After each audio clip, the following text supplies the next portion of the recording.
코로나 등으로 세계 시장에서 주춤했던 K건설 이 아프리카를 중심으로 초대박을 터뜨렸습니다. 이는 한국이 11개월 전 탄자니아 교량을 완성하면서부터 시작됐다고 외신들은 분석했습니다. 국내 건설업계는 불과 지난해만 해도 해외에서 2년 전보다 감소한 306억 달러의 수주 실적을 올렸습니다. 팬데믹에 따른 글로벌 경기 침체 영향을 감안하면 그나마 선방했다는 평가도 나왔으나 아쉽다는 반응도 쏟아졌습니다. 하지만 올해는 탄자니아 교량 완공을 시작으로 최대 수주처인 중동 시장에서의 수주 개선과 경기 회복에 힘입어 K건설이 다시 세계 최강 건설업의 저력을 발휘할 채비를 마쳤습니다. 이를 방증하듯 여전히 불확실성이 큰 시장 상황에서도 올해 초부터 아프리카, 중동, 유럽, 동남아 등 전 세계 곳곳에서 수주고를 올리고 있습니다. 지난해 초와 비교해봐도 20% 이상 해외 수주가 개선되며 힘찬 도약을 예고하고 있습니다. 그 시작이 된 탄자니아 교량의 경우 GS건설이 탄자니아 최대 경제도시 다르에스살람에서 성공적으로 공사를 완수한 뉴셀린더 교량입니다. 특히 탄자니아 도로청이 발주한 이 프로젝트는 GS건설이 탄자니아에서 수주한 첫 번째 교량 프로젝트로 코로나 상황에서도 계약 공기를 준수해 아프리카 시장에서의 추가 수주 발판을 마련했다는 평가가 나옵니다. 탄자니아 매체인 MWA 뉴스에 따르면 GS건설은 2018년 수주한 이후 3년 6개월여 만에 교량을 준공했는데 해당 교량은 탄자니아의 옛 수도이자 최대 경제도시인 다르에스살람의 교통체증을 성공적으로 완화하고 있다고 보도했습니다.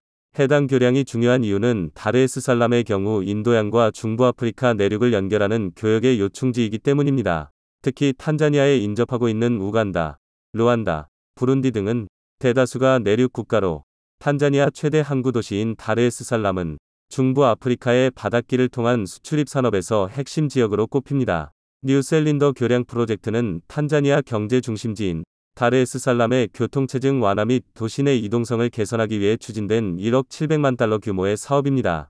마사키 반도와 중심 업무지구 CBD를 직접 연결하는 도시 우회도로 및 교량 공사로 구성됐습니다. 총 연장 6.23km의 도로 및 교량으로 구분된 프로젝트에서 엑스트라도스드 브릿지로 설계됐습니다. 엑스트라도즈교는 아무런 구조물이 없는 일반 교량인 거더교와 주탑에 케이블을 연결해 상판을 지탱하는 구조의 교량인 사장교의 장점을 결합한 새로운 형식의 다리입니다. 거더교에 비해 경량화가 가능하고 사장교에 비해 주탑 높이를 낮출 수 있다는 장점이 있습니다. 외신들이 놀랐던 점은 이런 장점도 존재하지만 엑스트라도즈교의 경우 설계 자체도 어렵고 그만큼 공기를 맞추기 어려움에도 불구하고 GS건설은 그것을 해냈기 때문입니다. 이뿐만 아니라 해당 프로젝트가 주목받는 이유는 한국대외경제협력기금 EDCF 지원 사업 중 아프리카에서 진행하는 최대 사업이라는 점도 있습니다. 실제 뉴셀린더 교량 프로젝트 사업비는 전액 한국 EDCF에서 지원됐는데 이는 역대 아프리카 최대 규모의 한국 EDCF 지원 사업입니다. EDCF는 개발도상국의 산업화 및 경제발전을 지원하고 한국과 개도국 간 경제교류를 증진하기 위해 1987년에 설치된 정책기금으로 한국수출입은행이 정부 위탁을 받아 운영 및 관리하고 있습니다. 여기에 존 마구풀리 전임 탄자니아 대통령의 주요 공약 사업으로 현지에서도 꾸준히 주목을 받아왔습니다.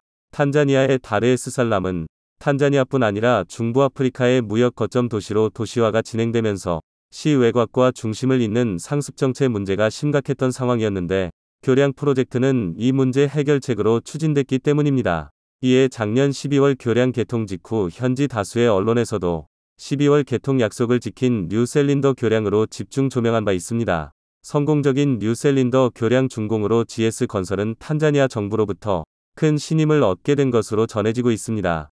GS건설은 2016년 탄자니아 릴리만자로 아루샤 132kV 송변전 공사와 220kV 4개 변전소 확장 공사를 준공하면서 현지에서 선진 건설업체로 위상이 강화됐는데 한층 더 견고한 입지를 구축하게 됐다는 설명입니다. 나아가 알제리 복합화력발전소 공사와 이집트 ERC 정유공장 공사, 가나 카마시 330kV 송변전 공사를 통해 아프리카 건설 시장에서 사업을 지속 유지해 오고 있는 GS건설은 향후 탄자니아를 아프리카 거점 시장으로 삼고 사업 확장을 가속화한다는 계획입니다. GS건설 관계자는 한국의 EDCF가 아프리카에서 진행하고 있는 최대 사업이자 탄자니아 대통령 공약 사업인 만큼 관심이 높았던 프로젝트로서 계약 공기 내 성공적인 완수로 신뢰도가 높아졌다며 더 나아가 아프리카에서 GS건설의 의상이 높아져 시장 확대에 큰 도움이 될 것이라고 말했습니다. 기분 좋은 소식은 이뿐만이 아닌데 한국철도기술연구원이 의연물 탱크 컨테이너 충돌 시험소 인증을 획득해 국내에서도 평가가 가능해졌고 시간과 비용을 아낄 수 있게 됐습니다. 한국철도기술연구원은 캐나다 교통부로부터 의연물 수송 탱크 컨테이너 공인 충돌 시험소 인증을 획득했다고 밝혔습니다. 캐나다, 남아공, 독일, 중국에 이어 인화성 액체, 유해 화학물질과 같은 의연물을 운송하는 탱크 컨테이너의 총들 안전도를 평가하는 세계 6번째 국제 공인 인증기관이 된 것입니다. 그동안 해외 충돌 시험소에서 많은 시간과 비용을 들여 시험을 진행해오던 국내 탱크 컨테이너 제조사가 국내에서 쉽게 충돌 안전성을 평가받을 수 있게 됐습니다. 또한 최근 코로나로 인한 국제적인 물류 대란으로 국내외 탱크 컨테이너 수요 폭증으로 증가하고 있는 탱크 컨테이너 제조사들의 제품 출시에 큰 도움이 될 것으로 기대됩니다. 탱크 컨테이너 총들 안전도 인증은 캐나다 교통부 위험물 수송을 위한 이동식 탱크에 관한 규정 CSA BU-5에 의해 탱크 컨테이너의 충돌 안전 성능을 공식 인정하는 국제 제도입니다. 탱크 컨테이너에 물을 97% 채워 특정 조건 이상의 충격을 가했을 때 운용에 지장을 주는 연구 변형이나 누수 검사 등 국제 표준 요구 사항에 대한 성능을 평가합니다. 한석윤 철도연 원장은 위험물을 운송하는 탱크 컨테이너는 안전성이 최우선이다 라며 국제 표준에 따른 시험 절차를 충실하게 적용하여 국내외에서 수요가 증가하고 있는 탱크 컨테이너의 경쟁력 강화와 해외 진출을 적극 지원하겠다고 전했습니다. 그리고 마다가스카르 광산에서도 놀라운 소식이 전해졌는데 한국광해광업공단이 전신인 한국광물자원공사 시절부터 약 2조 3천억 원을 마다가스카르 암바토비 광산에 투자해 연간 7천억 원을 거둬들일 가능성이 높다는 분석이 나오고 있습니다. 그동안 회수한 금액이 338억 원에 불과하지만 최근 윤석열 대통령이 우크라이나 사태로 인해 해외 자산 매각을 전면 재검토하라고 지시하면서 이르면 4년 만에 원금을 회수할 길이 열린 것입니다. 지난 2월 16일 관계부처에 따르면 정부는 글로벌 공급망과 우크라이나 상황 대응 전략을 논의했습니다. 이 회의에서 정부는 매각을 결정했던 공공기관 투자 해외 자산도 공급망 측면에서 중요하면 매각의 적정성을 국익 차원에서 재검토할 것이라고 밝혔습니다. 산업통상자원부에 따르면 지난해 상반기 기준 국내 공기업이나 민간기업, 개인이 지분 투자 등의 방식으로 참여하고 있는 해외 광물자원 개발 사업은 휴광을 제외하고 94개입니다. 이 중 가장 규모가 큰 사업은 세계 3대 니켈 광산인 마다가스카르 암바토비 광산입니다. 광해광업공단의 전신인 광물자원공사는 2006년 이 사업에 뛰어들어 현재 지분을 37.5% 보유하고 있으며 해당 사업에서 생산된 니켈의 절반을 판매할 수 있는 권한을 가지고 있습니다. 아프리카 마다가스카르 섬에 위치한 이 광산은 연간 47,000T의 니켈을 생산할 수 있고 공단이 이 중 절반인 약 23,500T를 매각할 수 있는 것입니다. 최근 니켈 값이 일당 약 23,700달러에 달하고 있어 이를 단순 환산하면 매년 6,677억 원을 벌 수 있는 셈입니다. 특히 니켈은 향후 전기차 생산 등에 쓰이는 양극재의 핵심 소재 중 하나로 해마다 니켈 값은 오를 것으로 전망돼 4년 정도면 암바토비 광산에 대한 투자액을 흑자로 전환할 수 있다는 분석이 나오고 있습니다. 강천구 인하대 에너지자원공학과 교수는 자원개발은 원자재 대란을 피할 수 있는 가장 모범 해답이라고 말했습니다. 마다가스카르가 위기에 봉착했습니다. 지난 2008년 한국 때문에 나라가 뒤집어 졌던 이유가 알려지면서 화제가 되고 있습니다. 1990년대부터 2000년대 한국의 모기업은 마다가스카르의 우리나라 경상도 면적에 해당하는 농경지를 확보할 뻔했습니다. 당시 우리 언론은 역사상 최대의 농경지 확보로 대서득필했습니다. 그런데 마다가스카르에서 혁명이 터지면서 이 모든 게 무산됐습니다. 놀랍게도 최근에 발생하는 신흥국 부도위기 사태와 맞불러 마다가스카르가 다시 우리나라의 농경지 대여에 관한 계약을 체결할지 주목됩니다. 아프리카 동남부의 자그마한 섬 마다가스카르 섬은 아프리카에서 가장 아름다운 지역 중 하나입니다. 지형적으로 비슷한 국가로 인도 대륙 옆에 실돈섬 스리랑카와 헷갈리는 경우가 많지만 마다가스카르는 남한 면적의 4배에 달하는 어마어마하게 거대한 섬입니다. 그런데 인구 불과 2,769만 명 수준에 불과한 상황이어서 국도 관리가 제대로 이뤄지지 못할 뿐 아니라 좋은 국도와 지정학적 이점을 가지고 있음에도 나라가 세계 최빈공국으로 전락해버린 상황입니다. 이러한 상황에서 한국이 마다가스카르의 새로운 희망이 될지 주목됩니다. 그럼 상황이 어떻게 돌아가는지 살펴봅니다. 첫 번째, 한국이 확보할 뻔했던 경상도 면적의 농경지. 한국은 지난 2008년 마다가스카르의 경상도 면적에 해당하는 초거대 농지를 확보할 뻔했습니다.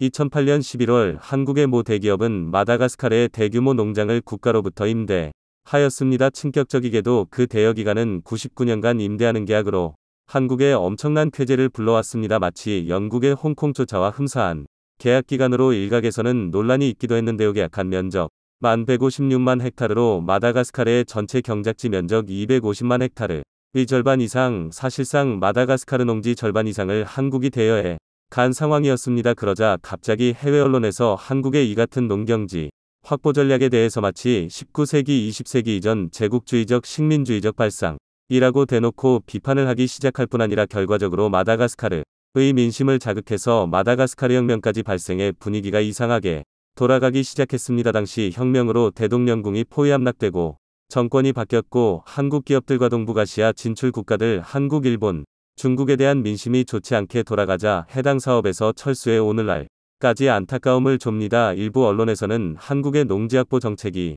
마다가스카르의 폭동의 주요한 원인을 제공했던 사건으로 평가를 내리기도 해 안타까움을 주고 있습니다. 만약 해당 농지를 확보했더라면 현재 한국은 엄청난 식량 자원 패권국이 됐을 것으로 분석됩니다. 최근 불어닥친 식량위기 상황 속에서 한국은 안정적으로 전 세계의 식량 공급을 통해 세계의 인플레 안정에 기여했을 것이고 마다가스카르 현지인 고용과 세수 확보로 인해 마다가스카르가 현재와 같은 경제 위기를 겪지는 않았을 것이라는 분석이 나옵니다.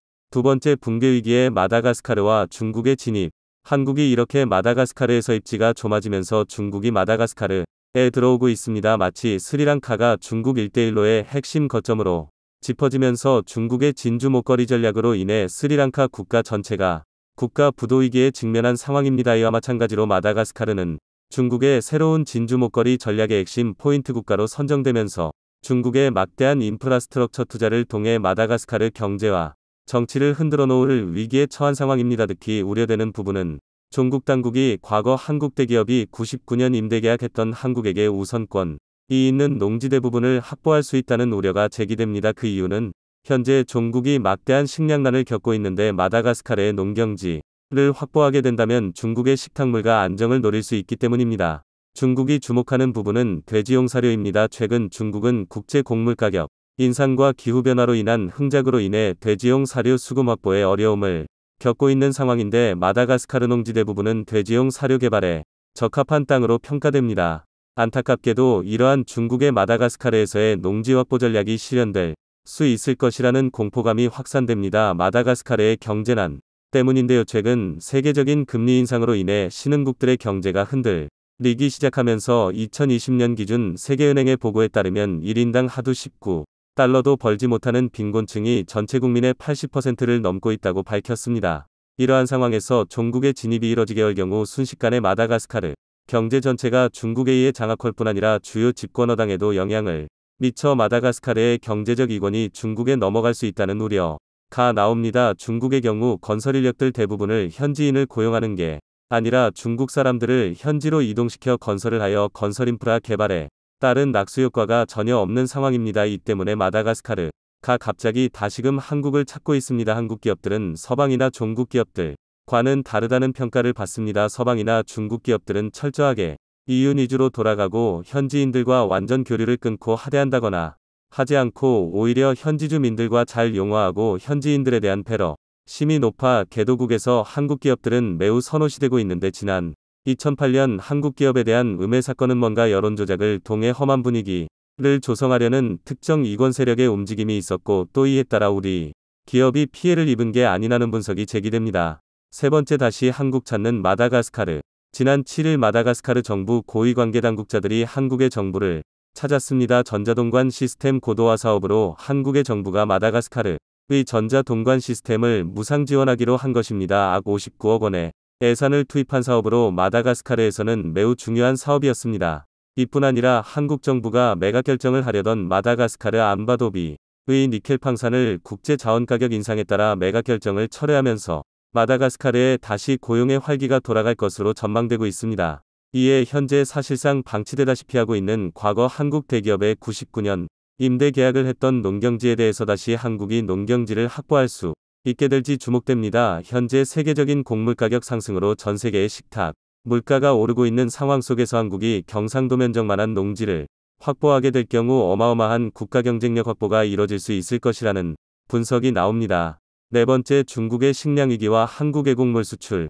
한국이 만약 마다가스카르의 농경지를 다시 99년 임대 계약을 다시 하게 된다면 중국의 엄청난 수출효자 상품이 될 것으로 전망됩니다. 당초 2008년 당시 우리 기업에서도 마다가스카르 농지 개발의 목적을 중국의 돼지, 용 사료를 수출하기 위해 개발을 추진했던 것인데 현재 놀랍게도 중국에서는 수자원 부족 문제와 농업 생산량 미달로 인해 돼지를 키울 사료가 모자른 상황입니다. 중국인들의 식탁에 가장 많이 오르는 식재료는 역시 돼지고기입니다. 그런데 국제 곡물 가격 인상의 여파로 돼지 사료 부족으로 일주일 사이 13%나 급등을 하면서 중국의 식탁 물가가 아비규환의 상황입니다. 문제는 역시 돼지 사료에 의한 문제였는데 만약 2008년 한국이 돼지 사료 농장 용도의 마다가스카르의 경상도 면적의 농경지를 확보했었더라면 한국은 지금쯤 엄청난 수출효자 상품으로 세계 식량 자원 패권을 좌지우지하는 나라가 했을 것이라는 분석이 나옵니다. 이 때문에 다시 마다가스카르에 과거 계약했던 농지를 다시금 확보할 수 있도록 마다가스카르 관계 당국과 협의에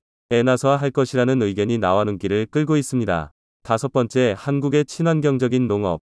만약 한국이 마다가스카르의 경상도 면적만한 지역을 농경지로 바꾸어 놓게 된다면 마다가스카르는 친환경 국가로 도약할 수 있습니다. 해외 전문가들은 마다가스카르의 휴경지에서의 농사가 생물 다양성을 높일 수 있을 것이라는 분석을 내놓습니다. 해외 환경 전문 매체 네이처 커뮤니케이션즈에 따르면 마다가스카르에서 행해지는 바닐라 농업에 대한 산업을 진중조사하며 숲속이 아닌 휴경지에서 재배한 바닐라가 생물의 다양성을 증진시켰다는 연구 결과를 내놓았습니다.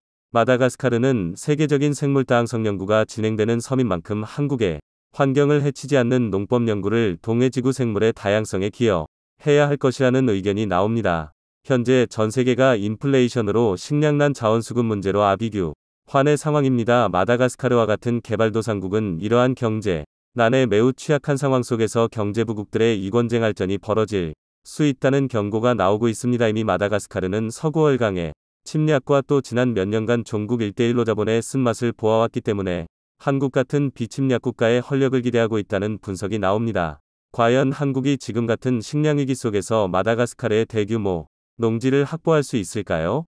최근 지구는 전례 없는 변화를 겪고 있습니다. 60억 인구는 이미 옛말이 되었으며 현재는 공식적으로 77억 5천만의 인구수를 기록 중입니다. 관련 전문가들의 주장에 따르면 통계에 잡히지 않는 비공식적인 인구를 포함하는 경우 전 세계 인구수는 이미 80억 명을 넘겼을 것으로 전망하고 있습니다. 여기에 기술의 발전으로 인한 생활 수준의 향상과 의학기술의 발달로 인해 평균 수명이 꾸준하게 증가하고 있어 그만큼 인구 증가 속도는 더욱 빨라질 것으로 보입니다. 인구가 급속도로 증가함에 따라 지구의 환경보호와 물부족 현상이 더욱 심해지고 있습니다. 우리나라의 경우는 댐이나 저수지 등 관계시설을 늘리며 적극적으로 대응하고 있지만 사막지형을 가진 중동의 국가들은 이런 시설이 무용지물이 될 정도로 척박한 기후 속에서 물부족 현상을 정면으로 맞이하고 있습니다. 이 밖에도 중동 국가들의 위기는 다방면에서 드러나고 있습니다. 전 세계적인 친환경 흐름에 발맞춰 국제사회는 화석연료 사용을 단계적으로 줄이기로 합의했고 한국을 포함한 선진국들은 2050년 이후 그 밖에 인도를 포함한 개발도상 국가는 2060년 이후로 탄소제로 반열에 들어선다는 계획입니다. 탄소제로 합의 이후에 석유와 같은 화석연료를 사용하는 경우 국제사회는 해당 국가의 환경세를 추가로 물리기로 합의하는 등 조치를 마련하고 있습니다. 이런 합의가 국제적으로 이뤄졌기에 중동 산유국들의 패권이 얼마 남지 않았다는 전망이 나오고 있습니다. 산업혁명 이후로 막대한 석유자원을 가지고 과학기술이나 농업 및 제조업 하나 없이 천문학적인 부를 이룬 중동의 국가들은 다가올 친환경 에너지 혁명 앞에서 등과 학교 다가올 친환경 에너지 혁명 앞에서 새로운 국가발전 원동력을 찾아야 하는 상황입니다. 그 중에서 중동의 맹주인 사우디아라비아는 며칠 전 한국 기업에 수천억대 규모의 사업을 맡기며 식량 자급률 100%를 목표로 하는 새로운 농업국가가 되기 위한 청사진을 그리고 있습니다. 사막국가인 사우디가 어떻게 농업국가가 된다는 것인지 그리고 그 과정에서 40조 원 규모의 한국식 수도와 전력 시스템이 적용되는 사실과 함께 또 다른 중동 부호국인 아랍에미리트 UAE가 사우디보다 먼저 한국 기업과 계약을 성사시키기 위한 경쟁을 하고 있어 한국의 인기에 불이 붙은 상황을 자세히 알아보겠습니다. 현재 연간 1억 배럴에 달하는 일평균 석유 수요량은 시간이 지날수록 감소할 것으로 전망되고 있습니다. G7 G20 정상회담과 UN 국제합의를 통해 지속가능 전략이 채택되면서 2050년에는 석유 수요량이 현재의 절반 정도인 5천만 배럴 수준으로 감소한다는 전망이 지배적이기 때문입니다. 이는 1980년대 세계 인구가 40억 명이던 당시와 비슷한 규모이며 2050년이 세계 인구는 110억 명을 가뿐히 넘길 것으로 보이기에 중동 산유국들의 에너지 패권이 현재보단 많이 약해질 것이라는 전망이 나오는 이유입니다. 여기에 촉매제 역할을 하는 것이 국제적으로 빠르게 확산하는 풍력과 태양열, 그리고 원자력 발전을 선두로 하는 친환경 재생에너지가 있습니다. 여기에 세계적인 전기차 보급률 상승으로 갈수록 경유와 휘발유를 비롯한 석유에너지 사용량이 감소하는 것도 산유국 패권을 흔들고 있는 상황입니다. 이런 세계적인 분위기에 위기감을 느낀 중동 국가들은 다양한 국가적인 프로젝트를 내놓으며 석유에너지 의존도를 줄이고 새로운 미래 먹거리 확보에 힘을 쓰고 있는 상황입니다. 특히 반도체와 배터리 산업에 큰 관심을 보이고 있습니다. 사우디는 애플의 전자제품을 생산하는 폭스콘의 반도체 공장을 유치하기 위해 움직이고 있으며 11조 원 규모의 초대형 파운드리 공장을 계획 중인 것으로 알려졌습니다. 게다가 한국의 배터리 업체인 SK온에게도 1조 원 규모의 투자를 진행하는 등 그동안 석유 시추 사업에만 의존하던 산업 구조에서 새로운 분야로 외적 확장을 도모하고 있습니다. 하지만 이 과정에서 사우디의 발목을 잡는 것이 있었는데요. 바로 수도 공급 증물자원 확보가 안 되어 있다는 것입니다. 특히 반도체 산업의 경우 상상 이상으로 물을 많이 소비하는 산업이기에 글로벌 반도체 공장들은 대부분 안정적인 수도 공급처 인근에 위치하고 있습니다. 이에 사우디는 미래 첨단 산업을 유치하기 위해서 가장 필수적인 요소는 수자원 확보라 판단하고 최근 수자원 확보에 엄청난 노력을 들이고 있습니다. 며칠 전인 8월 3일 두산에너빌리티는 사우디아라비아에서 8,500억 규모의 해수 담수화 플랜트 사업을 따냈다고 밝혔습니다. 사우디 수자원공사 NWC의 주문을 받아 진행되는 이번 프로젝트는 두산이 설계와 시공 및 건설부터 운영에 이르는 전 과정을 전부 수행하는 방식으로 진행되며 이번 플랜트가 완공되면 일평균 60만 톤에 달하는 물이 생산될 것으로 전망됩니다. 60만 톤은 대략 200만 명이 하루 평균 사용하는 물이며 지난 2006년과 2007년에도 사우디에서 해수 담수화 프로젝트를 진행한 적이 있어 사우디 측이 한국 기업을 믿고 또 맡겼다는 소식입니다. 이번 담수화 공장은 역삼투압 방식으로 바닷물에 불순물과 염분을 걸러냅니다. 정수기가 필터로 물을 걸러내는 것과 유사한 기술로 바닷물에 70기압 정도의 압력을 가해 반투막을 통과시켜 염분을 걸러내는 방식입니다.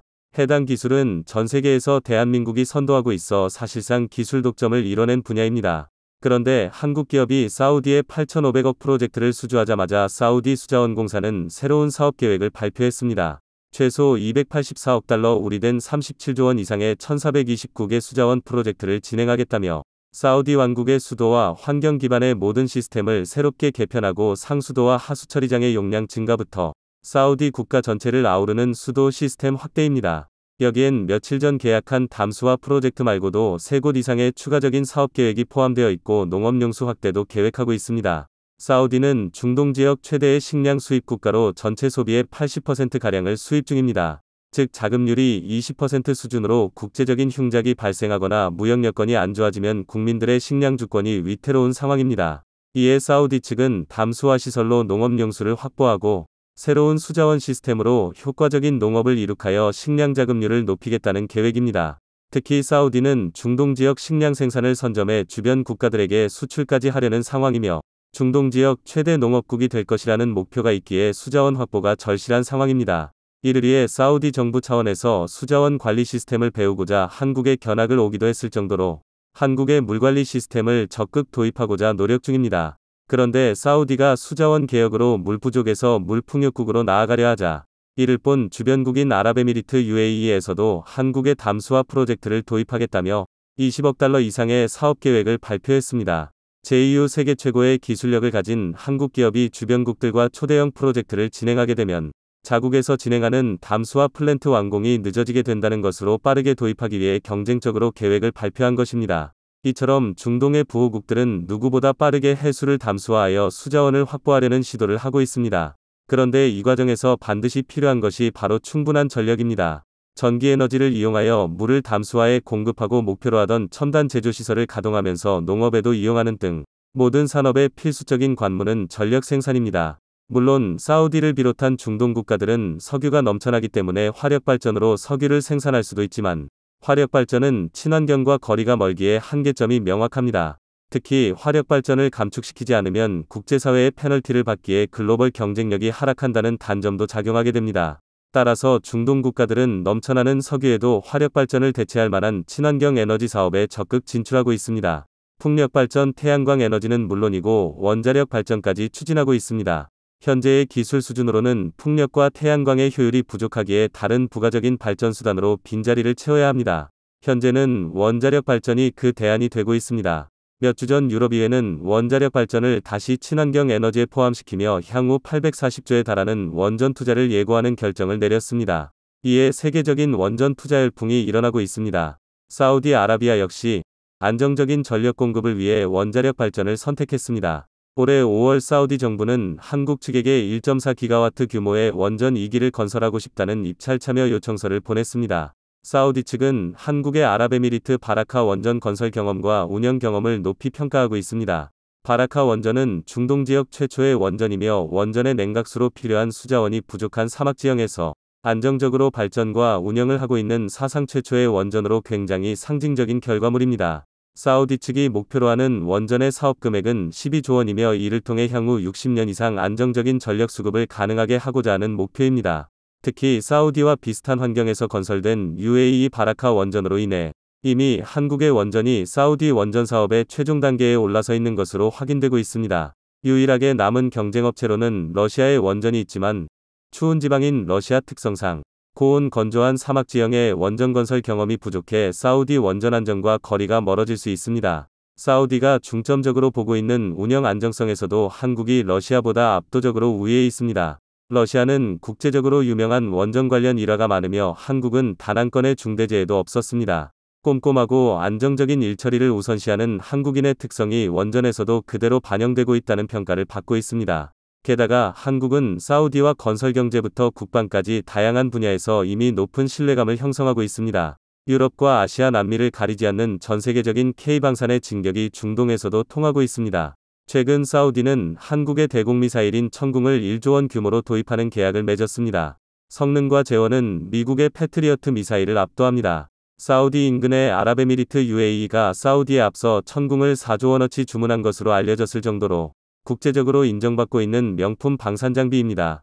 최근 사우디와 UAE가 경쟁적으로 한국의 방산장비부터 건설과 에너지, 수자원을 비롯한 국가 인프라 사업을 한국과 계약하려는 상황입니다. 현재 급변하는 세계 경제와 환경 속에서 중동의 사막 국가들이 한국의 시스템을 이식받아 현재 급변하는 세계 경제와 환경 속에서 전통적인 석유와 에너지 사업이 아닌 새로운 산업을 확보한 국가로 재탄생할 수 있을지, 그 중에서도 사우디가 목표로 하는 중동 지역 최대 농업국이 될 수 있을지 여부가 궁금해지는 상황입니다.